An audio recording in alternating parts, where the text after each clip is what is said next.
Hello दोस्तों, मेरा नाम है जय किशन सिंह। मेरे चैनल को दोस्तों सब्सक्राइब करिए। चलिए आज मैं आपको सुनाऊंगा सच्ची घटना जो मेरे दादाजी के साथ घटी थी। चलिए बढ़ते हैं आज की कहानी की ओर। यह घटना 1965 की है। मेरा नाम शिवहर्ष है। अब मैं 20 वर्ष का हो गया हूँ। अब मेरा मन पढ़ने लिखने में नहीं लगता है। तभी मैंने अपने भाई से बोला, बड़े भाई मुझे भी कहीं काम पे लगा दो, मैं अब काम करूँगा। तो मेरे भाई ने सोचा कि चल छोटू, तू अब पढ़ता तो नहीं, चल मैं तुझे कहीं काम दिला देता हूँ। तब मेरा भाई जहाँ काम करता था गिलास की फैक्ट्री में, वहाँ मुझे भी काम मिल गया। मेरी तनख्वाह 60 रुपये प्रति महीना थी। अब मेरा मन भी काम करने में लगने लगा था। फैक्ट्री के सुपरवाइज़र, फैक्ट्री के मालिक बहुत ही अच्छे थे। फैक्ट्री का एक नियम था कि जो आदमी 15 दिन में ड्यूटी करेगा, वह 15 दिन रात में भी ड्यूटी करेगा। और रात की ड्यूटी मेरी होने वाली ही थी। तभी मेरा बड़ा भाई बोला, छोटे तू रात को ड्यूटी ख़त्म करके हाईवे के रास्ते आना, कच्चे रास्ते से मत जाना। मैंने कहा ठीक है भाई, मैं हाईवे से ही आऊँगा, कच्चे रास्ते से नहीं जाऊँगा। आज की मेरी नाइट ड्यूटी थी। मैं फैक्ट्री गया, मैं काम कर रहा था। सारे काम अच्छे से करने के बाद मेरी रात की ड्यूटी 2 बजे ख़त्म हो गई। अब मैं कपड़ा पहनकर अपने घर की तरफ निकल आया, पर मैंने सोचा कि हाईवे से कौन जाएगा, चलो कच्चे रास्ते से चलते हैं, घर जल्दी पहुंच जाएंगे। जब मैं कच्चे रास्ते से जाने लगा, तभी मैंने देखा कि एक औरत रात में रो रही थी। तब मैंने पूछा, कौन हो तुम?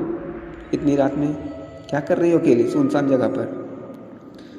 तब वह बोली, कुछ नहीं भैया, मैं रास्ता भूल गई हूँ और मेरा बच्चा भी भूखा है। पर मैंने कहा कि तुम लोग इतनी रात में इस जंगल में आए कैसे? तो वह बोली कि हम रेल से उतरकर हाईवे की तरफ जा रहे हैं, क्या आप हमको हाईवे तक छोड़ देंगे? मैंने सोचा कि हाँ, आगे सड़क तो आ ही जाएगी, मेरा गांव पास में है, चलो छोड़ देते हैं। तभी वह बच्चा मुझे देकर औरत पीछे पीछे चलने लगी। तब मैंने देखा कि उस बच्चे की हरकत अजीब थी। उसके पैर धीरे धीरे बड़े होने लगे और वह बड़े होकर ज़मीन पर लटकने लगे और उसका वज़न मानो कि जैसे 1 या 2 कुंटल होने लगा। अब उसका वज़न सहा ही नहीं जा रहा था। तब मैं समझ गया कि आज मैं बहुत बुरी तरह से फंस गया हूँ।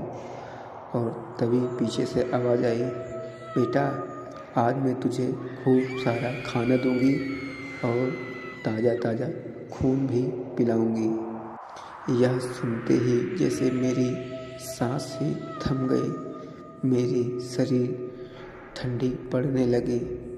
मैंने उस बच्चे को फेंकना चाहा, लेकिन वह बच्चे को मैं फेंक नहीं पा रहा था। इतना वजन था कि मैं उसे लेकर चल ही नहीं पा रहा था। तभी उस बच्चे ने मुझे पैर में फंसाकर गिरा दिया। तब मैं समझ गया कि ये कोई आम बच्चा नहीं है और ये औरत कोई आम औरत नहीं है। वो लोग अपनी रूप में आ गए। वो लाल लाल आंखें बड़ी बड़ी और वो बच्चा इतना बड़ा सा। वो लोग मुझे उठाकर जंगल की ओर जाने लगे। तभी मैंने सोचा कि मैं अपनी बड़े भाई की बात न मानकर कितनी बड़ी मुसीबत में फंस गया हूँ। हे भगवान, आज मुझे मेरे साथ क्या होगा ये कोई नहीं जानता। यहाँ से बचकर मैं जा पाऊँगा कि नहीं जा पाऊँगा, यही मैं सोच रहा था। तभी मेरे मन में ख्याल आया कि ये रास्ता तो पहलवान वीर बाबा की तरफ जाता है, जो मेरे गांव से कुछ ही दूर पर उनका मंदिर है। तभी मैंने बोला, हे पहलवान वीर बाबा मेरी रक्षा करो, हे पहलवान वीर बाबा मेरी रक्षा करो। तब मैंने देखा कि वो दोनों मुझे छोड़कर दूर हट गए। तब मैं जोर जोर से, हे पहलवान वीर बाबा मेरी रक्षा करो। तब मैंने देखा कि वो लोग गायब हो चुके थे। तब मैं बहुत तेज़ी से उठा और इतनी तेज़ी से घर की तरफ भागने लगा। भागते भागते मैं घर तो पहुंचा। उसके बाद सुबह को जब मैं भाई को बताने लगा कि भाई मैंने तेरी बात न मानकर बहुत बड़ी गलती की, मैं कच्चे रास्ते से आया था, मुझे वह डायन और वो रोता हुआ बच्चा मिला।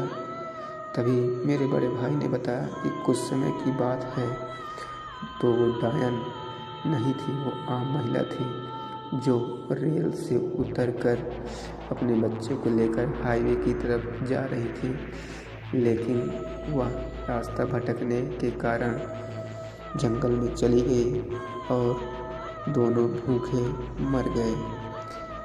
इसी वजह से वह रात भर जंगल में भटकती रहती है कि कोई आए मुँह से खा लूँ। भाई तू बहुत बड़ा खुशनसीब है जो वहाँ से बच के चला आया। आज तक कोई वहाँ से बचकर नहीं आ पाया है। तो मेरे छोटे ने कहा, नहीं भाई, यह तो पहलवान वीर बाबा की वजह से हुआ है। मैं उनके मंदिर में जाऊंगा, उनका दर्शन करूंगा, उनको बहुत बहुत धन्यवाद दूंगा कि हे बाबा, मैंने आपका नाम लेते ही मेरी जान बच गई बाबा, लेकिन मुझसे जो गलती हुई वह मैं दोबारा नहीं करूंगा।